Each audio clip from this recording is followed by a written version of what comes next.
नौकरी हिंदी कहानी। अरे भाग्यवान, मेरे जूते कहाँ रखे हैं? मुझे बाहर जाने में देर हो रही है। तभी मालती कमरे में आती है। ये रहे आपके जूते। मैं इन्हें साफ करने के लिए ले गई थी। अरे वाह, तुम कितनी समझदार हो। मेरे बिना कुछ कहे ही सारे काम कर देती हो। तभी मालती झिझकते हुए रमेश से कहती है, सुनिए जी, आपसे एक बात कहूँ, बुरा तो नहीं मानेंगे ना? अरे नहीं नहीं, बेफिक्र होकर कहो। शादी से पहले मैं अपने मायके में नौकरी करती थी। मैं चाहती हूँ कि अब मैं फिर से नौकरी करना शुरू कर दूं। वैसे भी सारा दिन घर में बोर हो जाती हूँ। देखो मालती, तुम्हारे नौकरी करने से मुझे कोई ऐतराज नहीं है, लेकिन तुम्हें एक बात बता दूं, हमारे खानदान में आज तक कभी किसी औरत ने नौकरी नहीं की। फिर भी एक बार तुम माँ से पूछ कर देखो, अगर वो तुम्हें नौकरी करने की इजाजत दे देती है तो अच्छी बात है।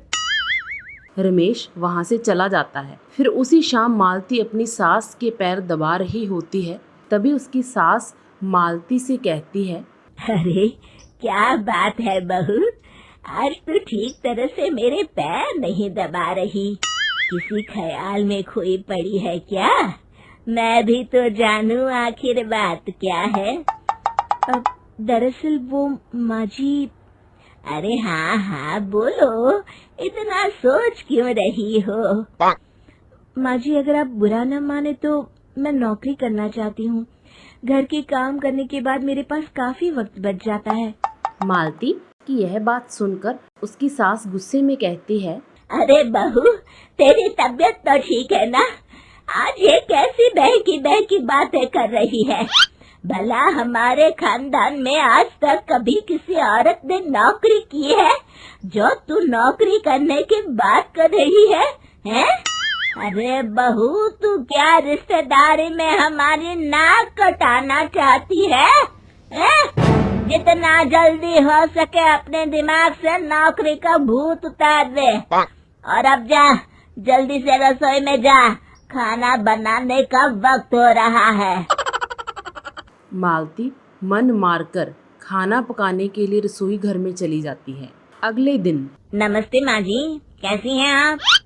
अरे आओ आओ दिवाकर बेटा, बैठो, मैं तुम्हारे लिए चाय मंगाती हूँ। बहू, जरा एक कप चाय तो लेती आना। फिर दिवाकर फाइल खोलकर मालती की सास के सामने रख देता है। ये देखिए माँ जी, ये है पिछले महीने का हिसाब और ये रहे मुनाफे के रुपए। एक बार हिसाब देख लीजिए और इन कागजों पर अपने दस्तखत कर दीजिए।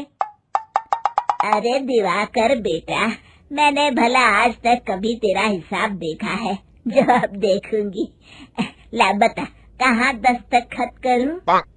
तभी मालती चाय लेकर वहां आ जाती है और अपनी सास को बिना कागजातों को पढ़े इस तरह लापरवाही से दस्तखत करते हुए देखकर हैरान रह जाती है। अच्छा माँ जी, अब मैं चलता हूँ, फैक्ट्री में बहुत काम है। फिर दिवाकर वहाँ से चला जाता है। कुछ दिनों बाद मालती बाजार से सामान खरीद रही होती है। तभी एक बूढ़ा आदमी उसे आवाज देता है, अरे मालती बेटी, कैसी हो? मुझे पहचाना? मैं तुम्हारी कंपनी में मुनीम का काम करता हूँ। हाँ चाचा जी, मैं आपको बिल्कुल पहचानती हूँ। कहिए, कैसे हैं आप? मैं तो ठीक हूँ। कंपनी में कुछ भी ठीक नहीं चल रहा, यहाँ तक कि हमें ठीक वक्त पर तनख्वाह भी नहीं मिलती। ये आप क्या कह रहे हैं? अब क्या बताऊं, आप लोग तो कभी हिसाब किताब देखने दफ्तर आते नहीं। मेरी मानो तो एक बार आप लोग दफ्तर आकर सारा हिसाब किताब देख लो, आपको असलियत पता चल जाएगी। अच्छा बेटी, अब मैं चलता हूँ, देर हो रही है। फिर वो बूढ़ा आदमी वहां से चला जाता है। वही मालती घर पहुंचकर अपनी सास को सारी बात बताती है। तभी वहां रमेश भी आ जाता है, लेकिन मालती की सास मालती की किसी बात पर विश्वास नहीं करती। तभी रमेश कहता है, अरे माँ, बिना आग के कभी धुआं नहीं उठता। जब मालती इतना कह रही है तो हमें एक बार दफ्तर चलकर देख लेना चाहिए। वैसे भी हम लोग काफी दिन से अपने दफ्तर नहीं गए हैं। इस तरह किसी एक आदमी के भरोसे काम छोड़ना मुझे भी ठीक नहीं लगता।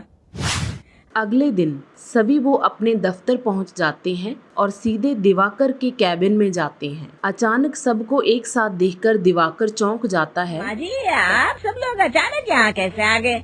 अगर कुछ काम था तो मुझे एक फोन कर दिया होता, मैं आपके घर आ जाता। तभी मालती की सास कहती है, दिवाकर बेटा, आज मैं हिसाब देखने दफ्तर आई हूँ। जरा मुझे पिछले 6 महीनों का हिसाब दिखाना तो बेटा। दिवाकर घबराते हुए हिसाब की फाइल मालती की सास को देता है। मालती की सास फाइल लेकर मालती को देती है और कहती है, ले बहू, देख ले हिसाब। मालती फाइल को बड़े गौर से देखती है और अगले ही पल उसे सारी गड़बड़ी समझ में आ जाती है। वो अपनी सास से कहती है, माँ जी, मुनीम चाचा बिल्कुल सही कह रहे थे। हमारी कंपनी में पिछले 6 महीनों में जितना मुनाफा हुआ है, हमें उसका आधा पैसा भी नहीं मिला। यूँ समझ लीजिए कि 1 रुपये में सिर्फ चवन्नी ही हमारे हाथों में आई है। मालती की बात सुनकर मालती की सास गुस्से में दिवाकर को पूछती है, क्यों दिवाकर, मेरी बहू जो कह रही है वो सच है? दिवाकर समझ जाता है उसका आज भांडा फूट चुका है। वो गिड़गिड़ाते हुए कहता है, मुझे माफ कर दीजिए माँ जी, मैं पैसों के लालच में अंधा हो गया था। अरे वाह दिवाकर, तू तो एक नंबर का चोर निकला। इतने दिनों से मैं तुझ पर आंख बंद करके भरोसा करती रही और तू मुझे ही चुना लगाता रहा। अभी के अभी निकल यहाँ से और दोबारा अपनी शक्ल मत दिखाना। दिवाकर वहाँ से भाग जाता है। मालती की सास उसे शाबाशी देते हुए कहती है, बहू, आज मैं समझ गई कि पढ़ाई लिखाई हमारी जिंदगी में कितनी जरूरी है। मैं बहुत किस्मत वाली हूँ जो मुझे तुझ जैसी बहू मिली है। शिक्षा, पढ़ाई लिखाई का इस्तेमाल सही जगह करके हम दुनिया में बहुत कुछ बदल सकते हैं।